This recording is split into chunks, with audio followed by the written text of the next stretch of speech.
우리 집에 네.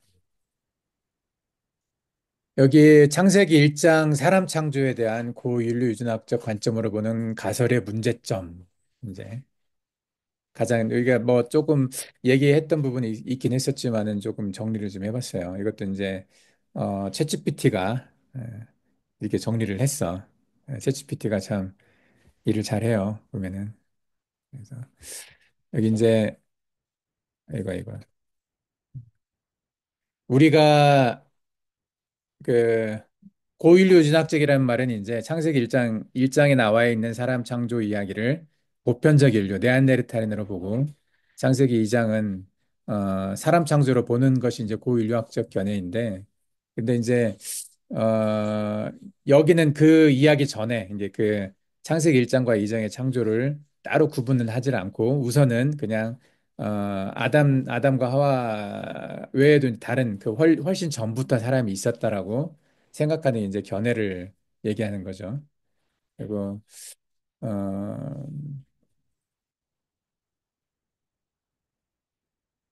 창세기 1장 26절, 28절 이 말씀을 이제 볼 때 예전에는 그냥 의심의 여지 없이 이걸 아담과 하와라고 대부분 생각을 했었어요. 그리고 그때만 해도 다른 사람이 있었다는 건 상상을 못 했기도 했었고 그런 이야기들이 없었고 또 현존하는 사람들 중에서 뭐 특별한 다른 사람이 없었기 때문에 대부분 다 호모사피엔스라고 이해를 하고 있었어요. 예, 그래서 이것이 이제 가장 큰 문제가 되는 것은 원죄와 구원의 문제라고 얘기했죠. 원죄. 그러니까 아담이 첫 번째 사람이었고 아담이 지었던 죄가 원죄가 된 건데 아담 외에 다른 사람이 있었고 아담보다 먼저 다른 사람이 있었다고 말하면 그 사람은 원죄에 해당되지 않기 때문에 예수님의 어떤 십자가 구원의 그 사건이 그 모든 인류에게 간 게 아니라고 볼 수가 있는 거잖아요. 그러니까 그 원죄 문제 때문에 대부분 다 인정을 못했어요. 그리고 이제 신학적 문제는 그랬고 그게 가장 복잡해요. 그게 가장 어려운 부분이에요. 이 원죄 문제를 어떻게 해결할 것인가. 근데 아담과 하와 외에 다른 인류가 있었음에도 불구하고 원죄 문제가 해결이 된다고 하면 이것은 이제 신학적으로도 큰 문제가 되는 건 아니거든요.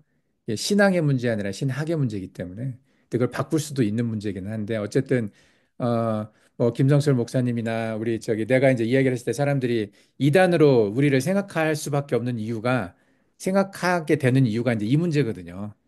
그러니까 많은 사람들은 그것도 모르고 나서 이상하니까 그 이단이란 말 나오고 그런 건데 근데 이제 이 원죄 문제 때문에 그래요. 원죄 문제가 예수님의 구원의 십자가 사건과 이제 연결되는 부분이기 때문에 이제 그 예수님의 십자가 사건이 그 모든 사람에게 해당되지 않는다라고 이렇게 되면 그게 이제 그 이단이 될 수도 있는 거잖아. 그죠?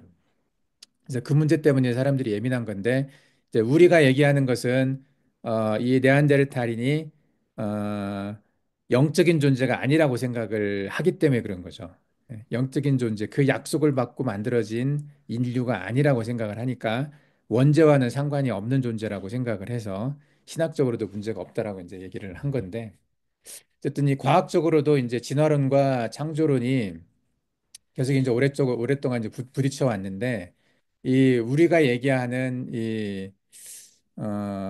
그 사람은 이 네안데르탈인이 있다 하더라도 시간적으로 보면 40만 년 전이 아니라 또 네안데르탈인이 40만 년 전에 3만 년 전에 살았다고 하니까 이게 뭐냐 아담하고는 안 맞죠. 그죠? 아담이 살았던 시기는 역사 시대 속의 아담이거든요. 한 7천 년 길게 잡아야 뭐 6천 년에서 7천 년 사이인데 네안데르탈인은 훨씬 그 전에 살고 그 전에 없었다고 생각을 하기 때문에 이게 과학적으로도 좀 안 맞아요. 이게 어쨌든 이 시간의 문제가 있어서 좀 어려운 부분들은 있지만 이제 어 근데 그래서 이것이 그 창세기 1장에 나와 있는 그 인류의 창조를 고인류학적 관점으로 이제 보는 가설의 이제 단점들이었는데 이제 이걸 장점으로 보면 어, 이제 신앙과 과학을 좀 조화를 시킬 수 있다는 거죠. 그동안은 창조와 진화가 이제 너무 이렇게 창조론과 진화론의 개념이 부딪혔기 때문에 서로가 서로를 받아들이지 못해서 진화론을 얘기하는 사람들은 창조를 믿는 사람들을 비과학적인 사람들, 그 성경을 신화처럼 생각을 했었고, 그래서 이제 그것을 못 믿는 사람들이 이제 되게 많은데 반대로 그 신앙을 가지고 있는 사람들은 과학으로 신앙을 판단하면 안 된다는 생각 때문에 이렇게 멀리 했었잖아요. 그래서 과학적인 이야기를 신학을 이야기할 때 듣고 싶어 하지 않았지. 근데 그러면서도 인정받고 싶은 욕구가 있기 때문에 과학적으로도 신학이 틀리지 않았다라는 것을 증명하고 싶어 했었다고. 그게 이제 창조과학회에서 그런 얘기를 하는 거잖아요. 왜냐하면 신학을 이야기하면서 너무 세상의 학문과 동떨어져서 세상의 학문과 상관없이 이야기하면 그걸 사람들한테 인정받을 수가 없거든요. 대다수의 사람들한테서. 예, 지금 점점 그 문제점들이 나타나고 있는 거잖아요, 교회에서. 그 오랫동안 이제 특히 1900년대 들어서면서부터 과학적으로 설명할 수 없는 신학적인 이론들이 많이 있다 보니까 이제 점점 그 과학에서 좀 멀어져 가서 이원론이라고 해서 그 과학과 상관이 없다, 신학은. 과학은 과학이고 신학은 신학이다. 이런 개념으로 가다 보니까 이제 그것을 믿음이 있는 사람들은 뭐 크게 문제 없이 받아들일 수 있지만은 믿음이 없는 상태에서 성경을 보는 사람들, 뭐 이제 뭔가 이렇게 이성적으로 이해를 해야만 성경을 받아들이겠다고 생각하고 보는 사람들한테는 상당히 좀 어려운 문제였었죠. 근데 이제 이걸 고인류학적으로 성경을 설명하려고 생각을 하다 보면 이제 그 노력을 하는 게 보이니까 신앙과 과학이 조화를 이룰 수가 있는 거죠. 네, 근데 이제 이런 것들이 어쨌든 가설이 우리가 이제 이게 또 가설이잖아요. 우리가 말하는 게 가설인데 이런 것들이 이제 가장 해결하기 좋은 어떤 내용은 어, 그 영적인 문제가 우린 잘 모르죠. 네안데르탈인의 영이 있었는지 없었는지 잘 모르잖아. 그죠? 근데 이것을 어떤 증거를 가지고 네안데르탈인에게 영이 없었다 이렇게 말하는 건 아닌데 예? 근데 신학적인 관점에서 보면 네안데르탈인이 영적인 존재였고 호모사피엔스와 똑같은 존재였다면 처음에서 얘기했던 것처럼 그 원죄의 문제가 구원의 문제가 좀 문제가 되거든요. 예, 그렇기 때문에 우리가 이제 네안데르탈인은 영적인 존재가 아니다라는 거 그리고 그 구원의 약속을 가지고 이렇게 만들어진 그런 존재가 아니다라고 생각을 하는 거죠. 그것도 가설이에요. 예, 그래서 그 증거 가설이지만 가설의 바탕이 되는 어떤 그 내용이 창세기 1장 27절에 나와 있는 그 남자와 여자라는 것이 메일과 피메일로 써 있었다. 동물의 수컷과 암컷을 이야기하는 것처럼 그 얘기가 나와 있었죠. 그리고 창세기 2장에 나와 있는 아담과 하와의 창조에서는 하나님이 생기를 불어넣어서 생명이 되었다. 표현이 달랐거든요. 창세기 1장의 사람 창조와 창세기 2장의 사람 창조는 달라요. 다른데 같은 사건을 다른 각도로 봤다라고 그동안 생각을 해왔잖아요. 창세기 1장은 그냥 보편적으로 그렇게 인류 창조에 대한 어떤 큰 이야기를 하고 창세기 2장에서는 좀 내링하게 자세하게 들어가서 어떻게 참 만들었는지 구체적인 이야기를 한 거다. 이런 식으로 얘기를 했는데 그 둘 사이에 이제 모순이 있었다는 건 알아요. 누구나. 모순. 모순이란 말은 서로 안 맞는 이야기들이 몇 가지가 있었거든요. 그 뭐 창조의 시기나 예를 들면 창세기 2장에서는 사람을 먼저 창조를 하고 짐승들을 창조했던 이야기가 나오잖아요. 먼저 나중 이 말은 안 나오지만 아담과 하와에게 짐승들을 데리고 온 장면들이 있어요. 그래서 아담과 하와가 이름을 붙여줬잖아요. 아담이 이름을 붙여줬잖아요. 그 이제 순서의 문제나 그리고 그 에덴 동산의 환경, 그러니까 에덴 창세기 2장에 나와 있는 그 사람을 만들어지는 환경이 어, 뭐 초목이 다 만들어지고 이 다음이 아니라 아무것도 없는 상태에서 만들어졌잖아요. 그때는 들에 뭐 초목이 없었고 이런 말이 나오거든. 이제 그런 어떤 시간적인 문제나 그리고 일장에 나와 있는 사람에게 축복했던 그 말, 생육하고 번성하고 땅에 충만하라 이 말하고 이장에 나와 있는 아담에게 명령했던 그 에덴 동산을 지키라는 이야기, 지키게 하셨다는 그 이야기와는 모순된 이야기잖아요. 이 이야기는 오래전부터 있었어요. 이제 창세기 1장과 2장은 한 사람이 쓴 게 아니다. 그래서 다른 사람이 쓴 것이 이렇게 편집하는 과정에서 합쳐지다 보니까 서로 다른 이야기가 이제 이렇게 좀 모순되는 그런 표현들이 있었다라고 얘기한 부분도 있었거든요. 어쨌든 이 창세기 1장과 2장의 그 창조에 대한 이야기가 이제 그 문제가 많았었는데 그럼에도 불구하고 그냥 덮었던 부분들이 있었죠. 억지로. 이 퍼즐을 맞힐 때 이게 좀 짜맞춘 꽉 그 딱 맞는 곳이 아닌데 모양이 비슷하니까 깎아가지고 집어넣은 느낌이 있죠. 그래서 이런 불편함이 계속 있었어요. 우리가 네안데르탈인 얘기하기 전에도 옛날에도 그래서 우리가 창세기를 공부할 때마다 이렇게 나도 중학교 때, 고등학교 때, 대학교 때 질문들 막 하고 그랬거든요. 근데 그때마다 이제 그 목사님들이 대답을 할 때 그냥 믿어라 이런 대답을 들었었던 어떤 그런 부분들이 이제 창세기 1장, 2장에 있었는데 네안데르탈인 이론을 그 가설을 그렇게 적용을 하고 나면 딱 풀리는 게 많죠. 근데 우리도 마찬가지로 네안데르탈인이 영이 있었냐 없었냐 뭐 이걸 증명할 방법은 없어요, 사실은. 근데 이제 창세기 1장에 나와 있는 메일 피메일이라고 했던 부분 그리고 어, 죽을 수밖에 없었던 그 죽음의 이게 생로병사 안에 들어가는 생로병사가 뭔지 알죠? 태어나고 늙고 병들고 죽는 이 과정. 이게 모든 인간들이나 모든 생명체는 이 과정이 있거든요. 그잖아. 근데 이 생로병사의 틀에 요 틀에 들어가지 않는 존재가 아담과 하와였다고 생각하는 거죠. 또 우리가 아담과 하와를 처음 이야기할 때 궁금한 게 되게 많았었잖아요. 성경에 안 써 있는 게 많다 보니까. 그러면 아담과 하와는 태어날 때부터 영생할 수 있도록 만들어졌냐? 우리는 그렇게 알고 있잖아요. 안 죽는 거. 왜냐하면 그 벌로 죽게 된 거잖아. 선악과를 먹고 난 다음부터 죽게 된 거잖아요. 예. 그전에도 죽을 거였으면은 그 이후에 먹고 나서 죽는다는 것은 벌이 아니지. 그잖아요. 그러니까 벌로 너희들 정령 그것을 먹으면 죽을 것이다라고 했다는 얘기는 그것을 먹지 않으면 계속 살 수 있었다는 얘기죠. 안 죽고. 예. 안 죽고 계속 산다는 말은 없었어.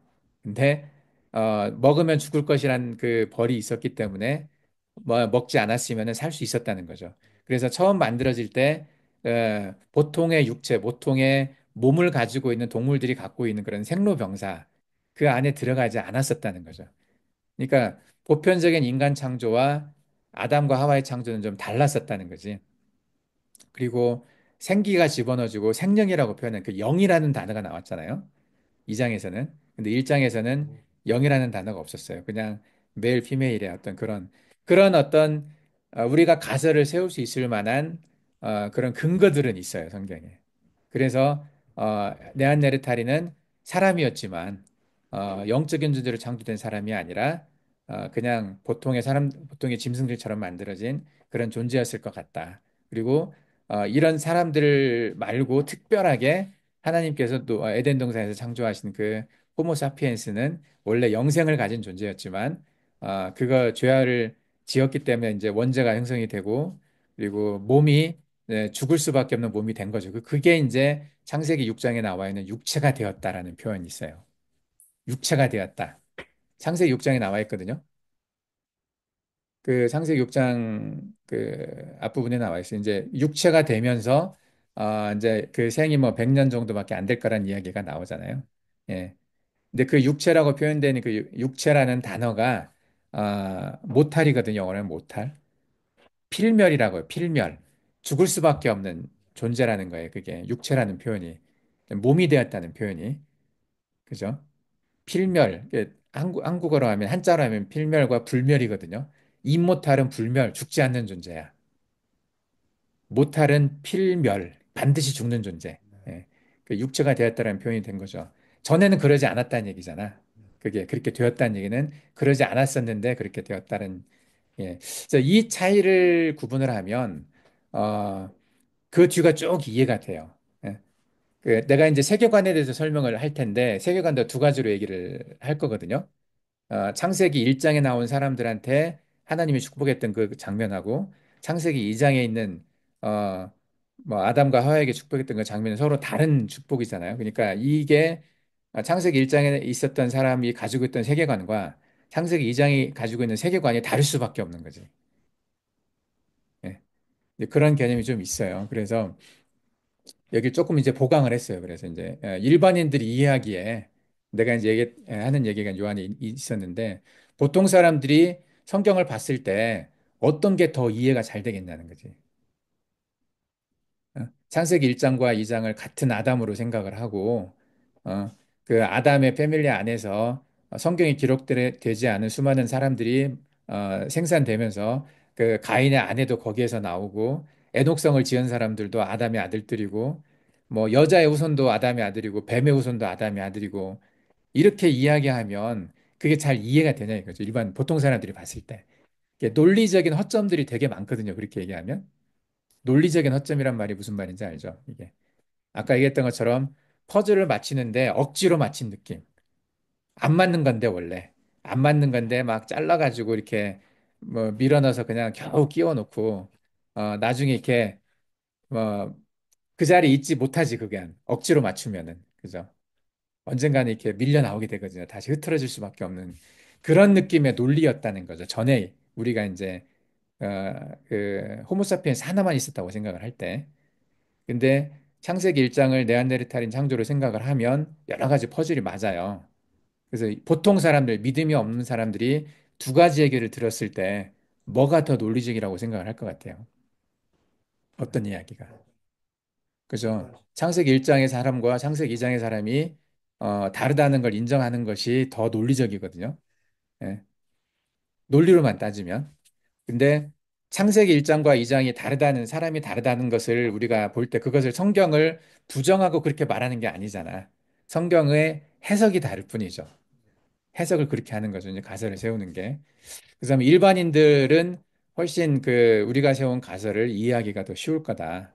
이렇게 이제 생각을 할 수가 있어요. 근데 문제는 이제 좀 더 어려울 수는 있어. 왜냐하면 1장과 2장을 따로 나눠서 1장의 사람들이 갖고 있는 그 세계관이 후성 유전학을 통해서 계속 전해져서 지금 이렇게 둘로 나눠진 세계관이 있잖아요. 지금도.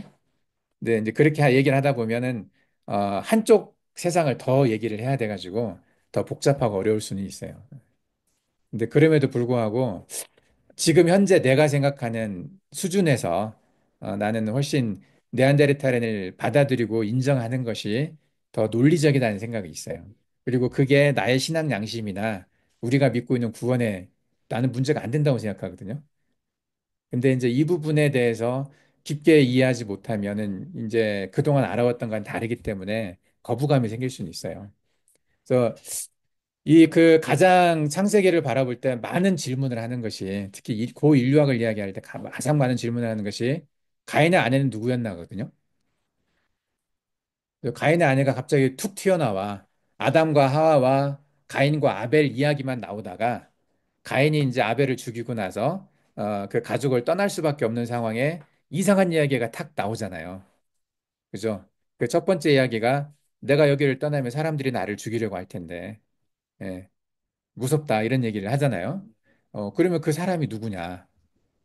그거에 대해서 이제 첫 번째 퀘스천이 생기게 되고 그리고 에덴 동산 뭐 노땅 동편으로 가서 이제 또 거기서 이제 아이를 낳는 장면이 나오잖아요. 에녹을 낳는데 그 가인의 아내를 만났는데 그러면 이 아내는 누구냐? 이게 이제 상당히 신학적으로 이제 해석하기 어려운 거였었죠. 그래서 가인의 아내가 어디서 나왔냐? 출처가 어디냐? 그리고 성을 건설을 했는데 누구와 함께 건설을 했느냐? 성이라고 하는 것은 상당히 많은 수의 사람이 살 때, 사람이 있을 때 짓는 거잖아요. 그냥 집을 지었다고 하면 금방 이해가 되지. 어? 에녹 성이 아니라 에녹의 집을 지었다든지 집 한 채, 그 패밀리만 사는 거라면 또는 뭐 조그마한 마을을 지었다 뭐. 근데 그것이 아니라 이제 이게 성을 지었다고 했단 말이죠. 이 성이라는 단어는 그 사람들 사이에서 이제 나름의 어떤 그 약속이 있는 거잖아. 이 단어를 쓸 때는 몇 명 이상의 사람이 있을 때. 정확하게 몇 명은 아니지만 적어도 상당히 많은 수의 뭐 몇백 명 또는 뭐 몇천 명 정도 수준의 사람이 살 때 이 성을 짓는단 말이지. 그렇잖아요. 근데 이 성을 누구와 지었느냐. 이게 이제 상당히 어려웠었어요. 그동안 신학적으로. 그래서 특히 이제 가인의 두려움을 느낀다고 하면은 뭐 이제 사람들은 그렇게 생각을 했죠. 이게 그 가인의 아내가 가인의 누이였었다. 가족 중에 여자 형제였었다. 그리고 가인을 죽이려고 하는 사람들은 또 가인의 다른 남자 형제들. 그러니까 아벨 가인 외에 다른 사람들이 많았었는데 어, 자기 형제를 죽였기 때문에 예, 가인이 아벨을 죽였으니까 거기에 화가 나서 어, 그 가인도 죽이려고 한다. 그것도 이제 선뜻 이해가 안 되는 게 아담과 하와가 용서를 했잖아. 그죠? 가장인 아담과 하와가 문제 삼지 않았단 말이야. 자기 똑같은 아들을 죽였지만 족장이 아담인데 아담이 결정을 해서 나가서 살으라고 한 거잖아. 어떻게 보면. 그죠? 근데 아담이 죽이지 않았는데 어떻게 다른 형제가 가인을 죽이려고 하겠어요. 상식적으로. 그잖아. 그러니까 아담의 말이 먹히지 않는 누군가라는 거지. 아담이 명령을 하고 아담이 정했는데 그 아담의 결정을 뒤집을 수 있는 누군가가 죽이려고 하는 거잖아. 가인은 그걸 걱정하는 거거든요. 그러면 상식적으로 생각하면 아담 패밀리 밖의 사람이라는 거지. 아담 패밀리 안에 있는 사람이 아담의 결정을 무시하고 가인을 죽이려고 한다는 건 이해가 안 되거든요. 그 시대로 따지면. 그렇지 않나? 그죠? 예. 이제 그렇기 때문에 이 부분은 지속적으로 여기 때문에 이제 그 해석의 문제가 있었어요. 옛날에도. 그 유전학적인 발견이 없었을 때에도. 그래서 가인을 죽이려고 했던 사람이나 가인의 아내는 아담 패밀리 밖에 있었다. 그래서 아담 패밀리 밖에 누군가가 있다라고 그동안에도 얘기를 많이 해왔거든요. 그래서 이게 이제 신학 안에서도 이단으로 그걸 보지는 않았고 이렇게 해석하는 사람들을 한 부류로 인정을 했단 말이죠. 복음적인 신앙을 가지고 있는 사람들 중에서도 이 부분에 대해서는 해석이 그래서 내가 전에 여러분들한테 보낸 두 명의 영상이 있었어요. 김군주 박사하고 송인규 목사님 이야기를 내가 보낸 적이 있어요. 김군주 교수는 느헤미야 연구원의 교수이고 장신대 나온 사람이거든요. 이 사람도 이제 물론 진보적인 어떤 생각을 갖고 있다고 해서 이제 싫어하는 사람들도 많이 있지만 그래도 상당히 논리적인 사람이야. 논리적으로 이야기하고 이해하려고 하고 그런 사람 중에 하나고 송인규 교수 같은 경우는 합동신학원 출신이거든요. 보수적인 사람이에요, 되게. 그리고 이분은 한국에 CMF를 만들었을 때 직접 이제 관여돼서 오랫동안 그쪽에서 이제 강의했던 사람이기도 하고 내가 수련회 때 봤던 사람이기도 한 것 같아요. 학생 때.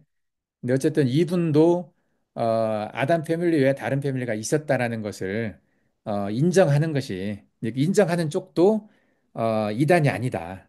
한국에서는 그게 낯설 수는 있지만 그 이야기가 이것 그렇게 보는 사람들도 많이 있었다라는 이야기를 했었어요. 그래서 내가 이제 그 영상을 여러분들에 보낸 적이 있었는데 근데 이제 아담 패밀리 외에 누굴까?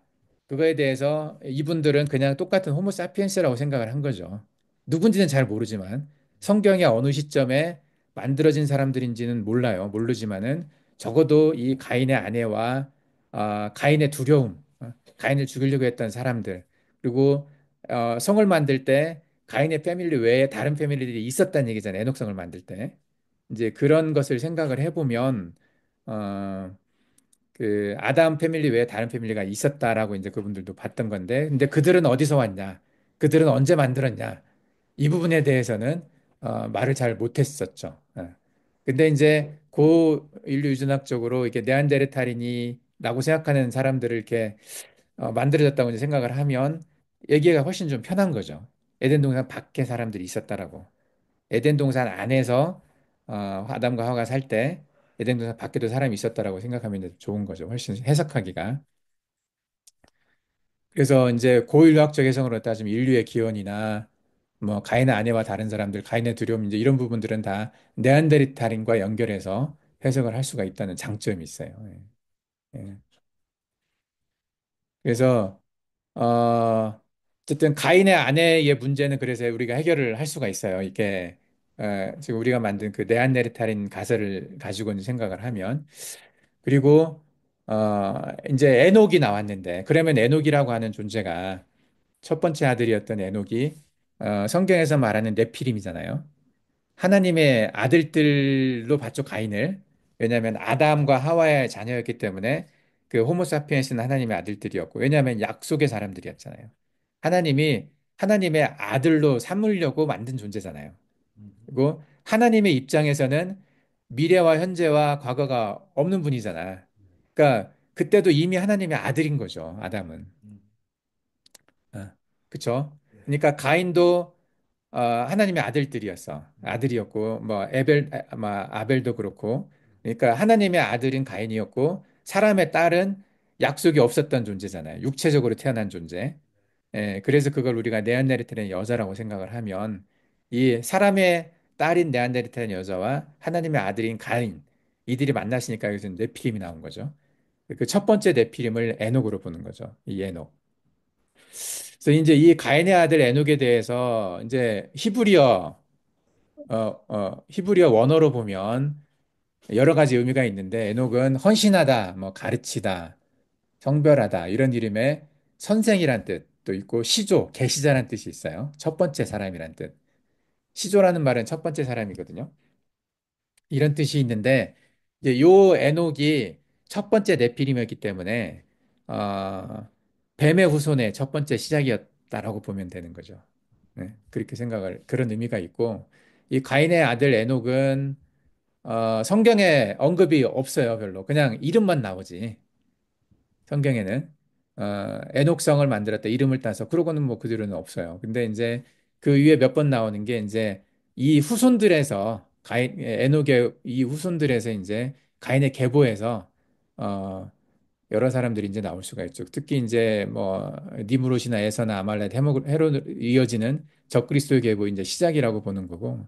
그리고 우리가 이제 의심하고 있는 나아마, 람에게 딸 나아마였었죠. 이 라멕이 에녹의 후손이잖아요.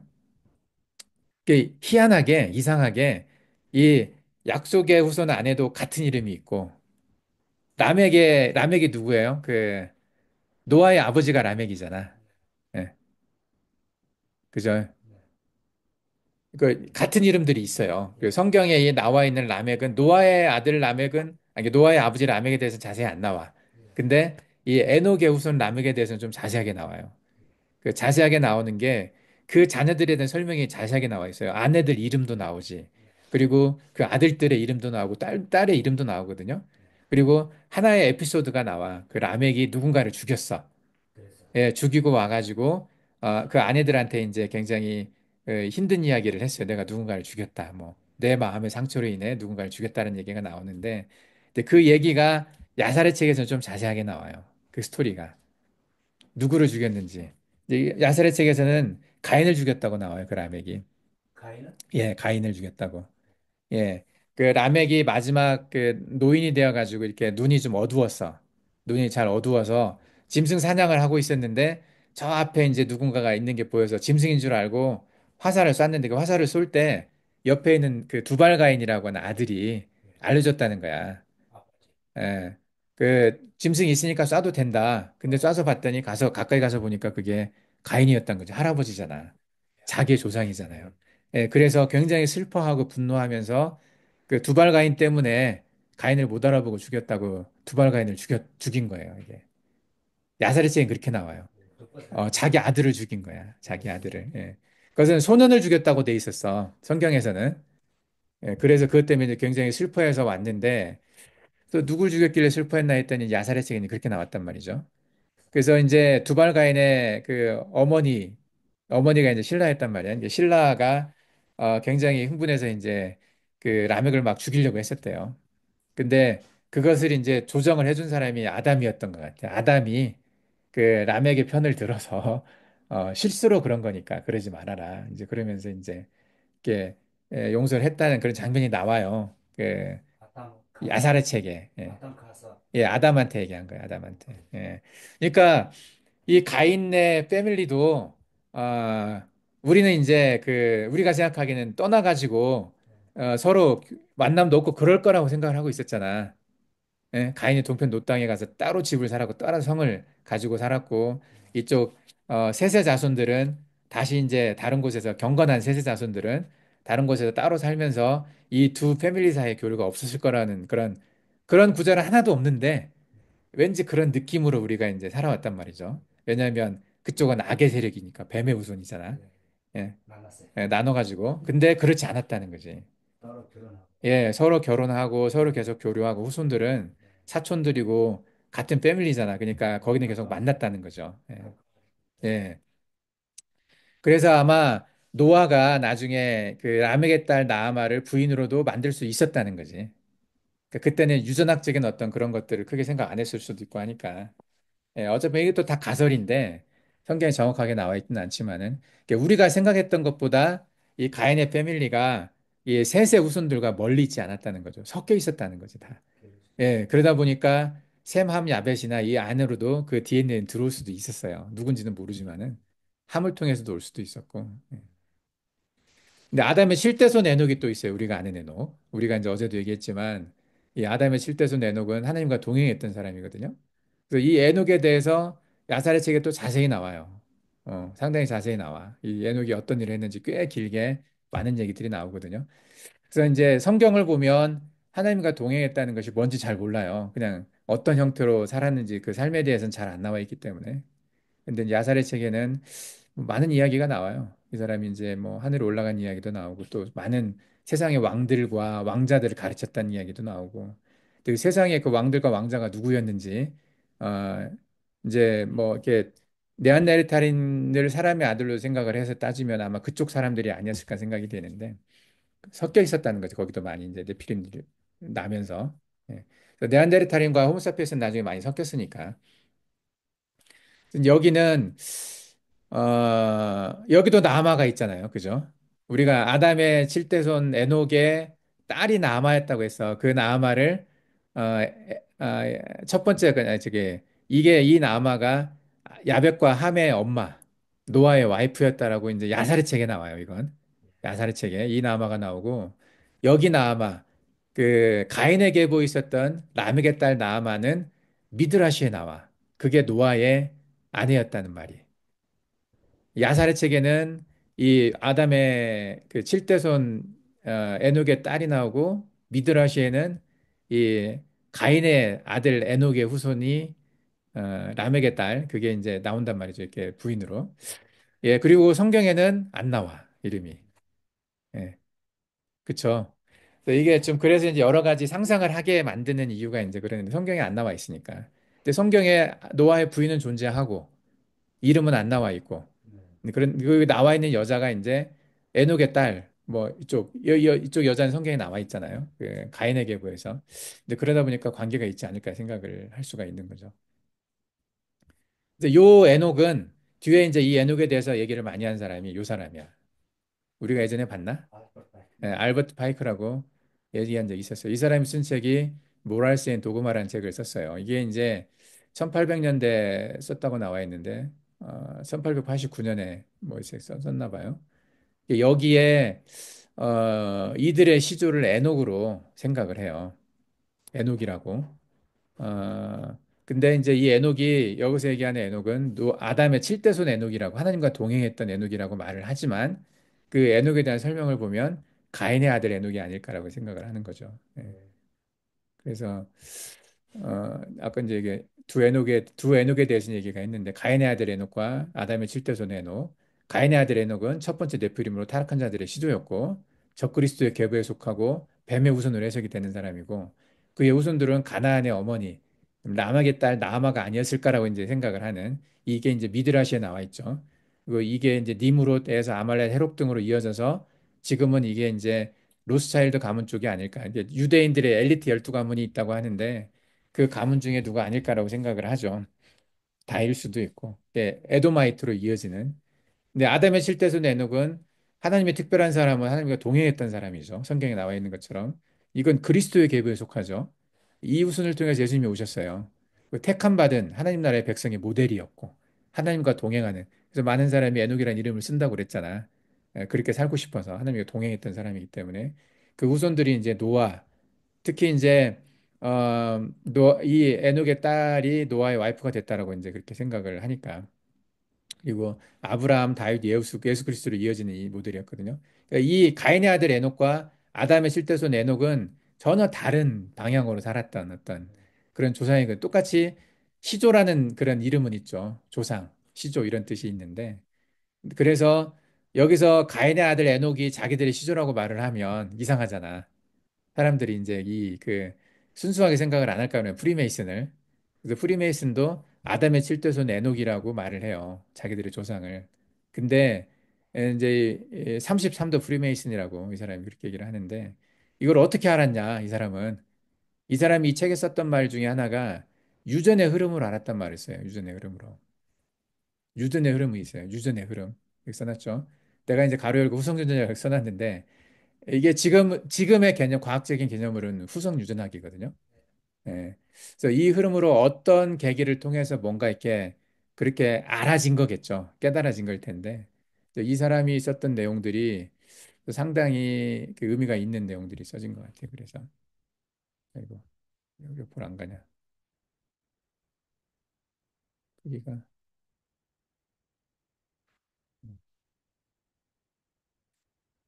프리메이슨이 갖고 있는 의미가 상당하죠. 어제 내가 엊그제 뉴스를 봤는데, 바이든이 대통령에서 이제 물러났잖아요.